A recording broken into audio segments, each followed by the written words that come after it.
Балалар, қазір мен сендерге бір қызықты логикалық есеп әкелдім. Назар аударамыз. 4-тен 4, 5-тен 3, 8-тен 5-ке, 20-тен 6-ға, 11-тен 5-ке, 80 қаншаға тең болады? Бұл жұмбақтың шешуі қандай және оның сыры қандай? Кім айтып береді? Жарайсыңдар балалар. Бұл жерде жауабы 4 дегенде 4 әріп, 5 дегенде 3 әріп, 8 дегенде 5 әріп, 20 дегенде 6 әріп, 11 дегенде 5 әріп, 80 дегенде 6 әріп.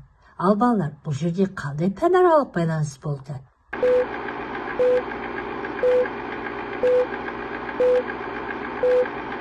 Дұрыс айтасыңдар. Қазақ тілі мен математика, әріп пен сандардың қаншалықты байланысы бар екенін байқадық.